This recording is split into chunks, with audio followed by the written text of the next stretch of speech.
Hello everyone, and today we'll be looking at the high grade 1 to 144 scale Psycho Doga. So this is a P-band exclusive, at least for America, and in Japan it's actually available in the Fukuoka's Side F Gundam merchandise store. So this kit originally was based off of the high grade Gear Doga that came out some time ago when they first started to tackle the Char's Counterattack line. And as a result, there's a big portion of this thing that is completely left over from the Gyaradoga, or rather reused. Although there are quite a few things that are actually brand new for this thing, such as the shoulders, the body, and of course, this giant backpack of it, and the funnels that of course are connected to the shoulders itself as well as the head. But everything else is basically from the waist down, is completely left over. The arms are the same as the Gyaradogas. And there's actually quite a few accessories as well, but we'll get into that a little later. So first of all, going to the color scheme, I just love the color scheme, how just simple and muted it is. It really helps it stand out from the rest of the crew, I guess you'd say, for Char's Rebellion here. And at the same time, it fits it as well. So for those of you who do not know, this actually came from the Belchorchika's Children manga. And to be honest, they probably could end up making this in massacre form as well, but moving on along here, we're gonna get straight to color. So a lot of this stuff here is just straight up plastic, like the decal on the forehead here. That is not a sticker or any kind of decal. That is actually a plastic part that you would sandwich in between these white parts in the head. Same with the thrusters around here. These are all black and yellow parts here sandwiched together. You do have a sticker for the light or monitor camera, I guess that'd be for the backpack there.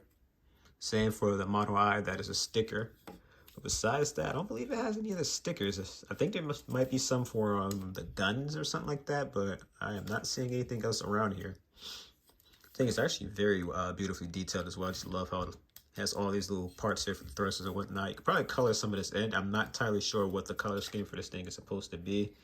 But I feel like I've gone over colors and all this miscellaneous stuff for long enough. So let's go ahead and look at articulation.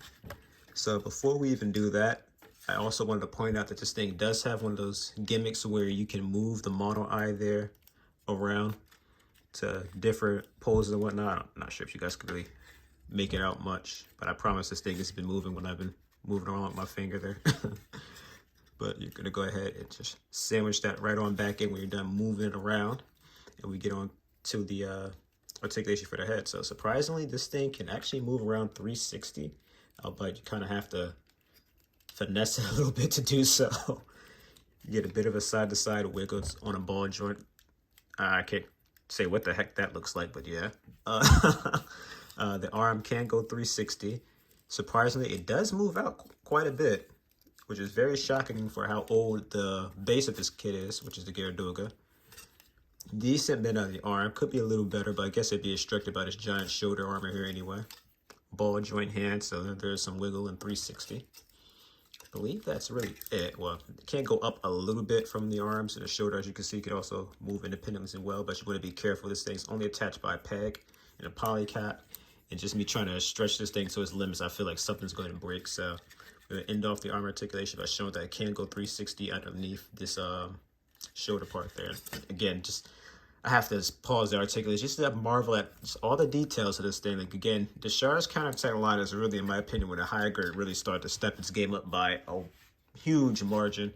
Again, since this thing basically uses a lot of the stuff from the Gyaradoga, it's going to be limited compared to some modern stuff, such as this leg articulation, which, I mean, the bend up is decent, but, you know, the bend at the knee is actually kind of bad.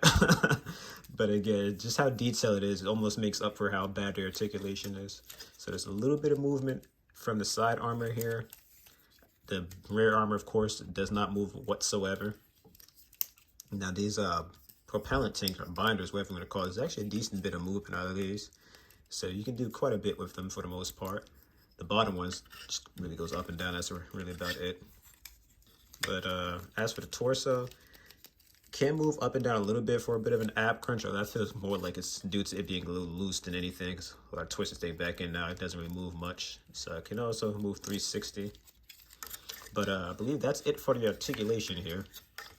So now we get to the fun part, looking over at the accessories. Now, getting into just this massive pile of accessories that comes with this thing. First and foremost, most of this stuff surprisingly came with the original release of this kit, which was the high-grade Garrett Doga. And there are a few things that are exclusive to this thing, but geesh, where do I start here? I guess for starters, we'll start with the head. This technically isn't an accessory.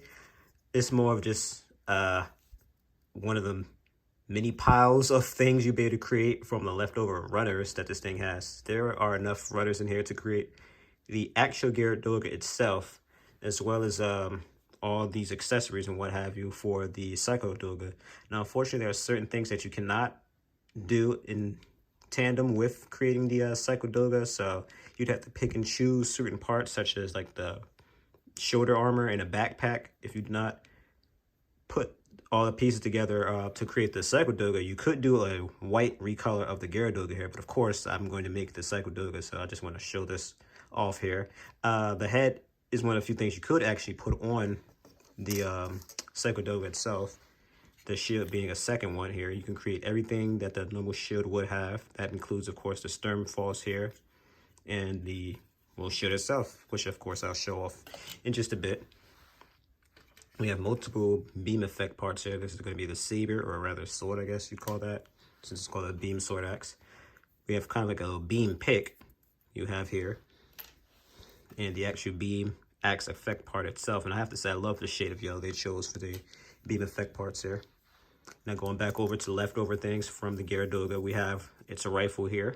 Just two gunmetal parts here slapped together. Well, actually, not three. I believe the barrel here was a separate part. We have the assault rifle here, which has the grenade launcher attachment, I believe. I have the hand attached to it, so I'm going to show this thing off first, but what I'm showing off the other rifles, I'll detach this thing and show it off. Next up, we have two separate beam axe effects here. This is going to be for the axe and the pick. And then this one here could be used for the saber, and I believe you can use the pick with this one as well. Could be wrong.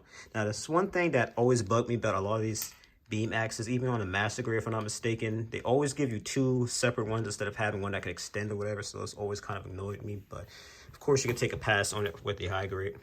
So we have a hand effect part here for it being outstretched. Now, one thing that really annoys me here is the fact they were so stingy with the back of the hand parts here, whatever you want to call that, and they do not have an additional one for you to use, so you're going to have to kind of pick and choose and mix and match the back of the hand parts from the hands, or yeah, the hands, whenever you want to show off that one. So everything else here you have is brand new to the Psycho Doga. We of course have this oddly colored rifle here, which looks like something that like a World War II soldier would have used. It's like, this thing just looks really German in the way it's just designed. So very cool when they do kind of more realistic looking weapons for well, mobile suits. We have the shield here, and I love that they gave the decal here as a separate part that you just sandwich in between all this stuff here. So this is not a sticker, this is actual plastic. It looks fantastic. It has three little missiles inside here. Probably are supposed to color these gray or something, or at least line them to make them pop out a little bit. But one thing I can definitely say I love about the Char's Counterattack line is they always love doing these gunmetal type effect parts here for all their stuff. And it just looks gorgeous. It's kind of a shame that they kind of bogged down on that. Just went back to standard gray plastic. And now we have 6 funnels that comes with the Psycho Doga. I have them all spread out in different kind of ways here, just so you can get more of a 3D look of it without me actually having to touch it. But geez, this is probably the longest I've ever gone over a manifest parts here. So now, of course, we have the fun part of actually going ahead and seeing how these things all shape up on the suit itself. So first and foremost, as you can see here, I removed the back panel here of the hand. And now I'm going to replace it onto the outstretched hand here. Pop that thing on in, and voila, now he has outstretched hand here for you to do whatever you please with. Now, since we already have the holding hand available, we're going to go ahead and make use of that for its beam effect parts. So, if I'm not mistaken, there we go. You can now get it in for the sword here. And I think you might be able to use the pick with it as well. Oh, no, maybe the axe. Oh wow, no, this one is literally just for the sword. That's interesting because it has a little port here for it, but no, this is only for the sword. So, duly noted. Noted. Noted. Sheesh. Uh, you can only use the sword for this, the beam sword effect part for this handle. But, of course, when you're not using it, you can slip it on in between the little back panel there for storage. You can only fit this one if I'm not mistaken. Actually, I think you can't fit the other one. You're only supposed to put this one in here. I'll show it off for the sake of doing so. Yeah, so you can't put it in. It's just, again, how long it is and you have that handle. It kind of doesn't quite fit in right. So if you want to put it in there, you can. But again, just know you're supposed to use the shorter handle for that one. So, of course, this one can fit both the axe effect part here. I'm going to go ahead and show that in for the heck of it, as well as the pick. So, again, it's very strange that they decided to do that. I mean, it's kind of good that they have two because this does let you hold the sword and the axe/pick in this thing's hands. But, again, very weird choice. So, next up here, we have the shield. So this one is just a simple deal. You just have a hole inside the shield here. I'm sorry, the peg that you put inside the hole in the arm here for the shield. Am I doing something wrong here? This thing is not. Wants to go into the arm. There we go. Jeez, thing wanted to fight me. But there you have it. So of course, you can also spin it around and use the other peg if you want to have the shield in a bit of a different angle.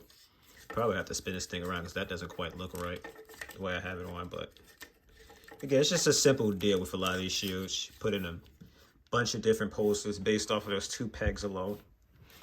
And of course, like I said, this thing has a lot of different leftover parts and whatnot. So you can also use the Doga shield with this thing as well, which flexes at this back end here like so. And of course, the stern false are all removable. So if you're curious, each and every one of them can be removed. And if you want to put them in the hand, you would just simply remove the bottom and put it inside just like so. And now you can kind of have them holding the stern false and throwing like a lot of the typical Xeon suits would. Now, as I mentioned before, I don't break this thing trying to do this. Jeez, this thing's really in there. There we go. You can remove the head here. And then you can put on the normal Gyaradoga's head if you so desired. So that's one of the many part swapping things you can do with this thing.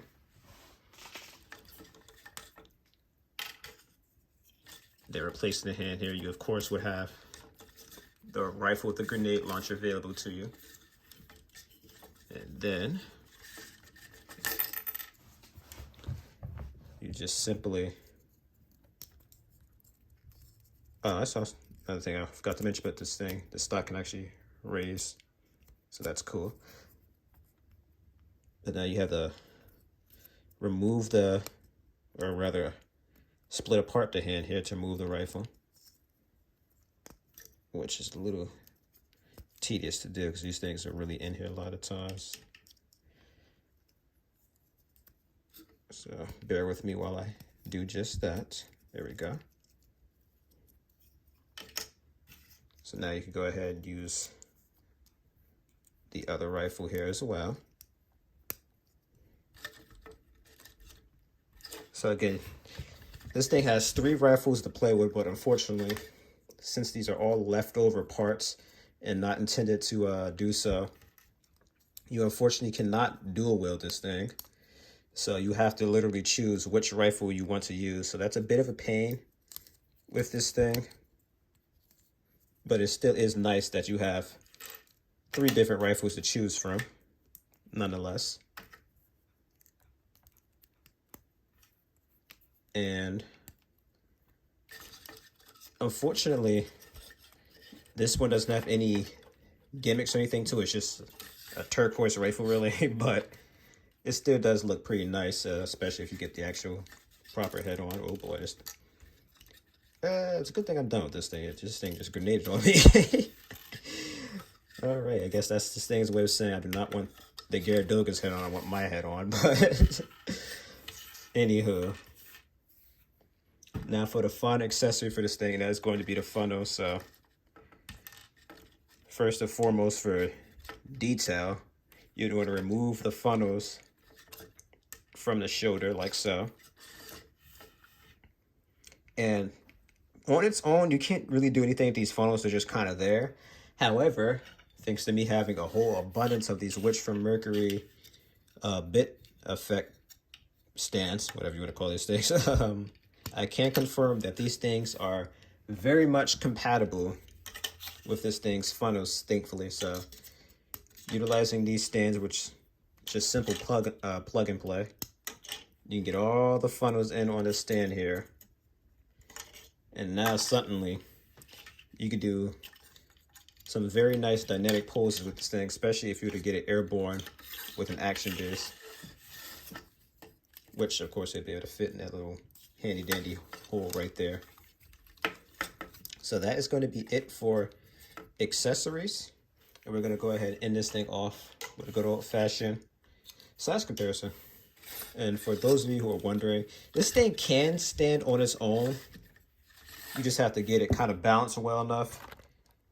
And as you can see, surprisingly, does not need to be propped up by these pods here, which I just found amazing. But these things are pretty light.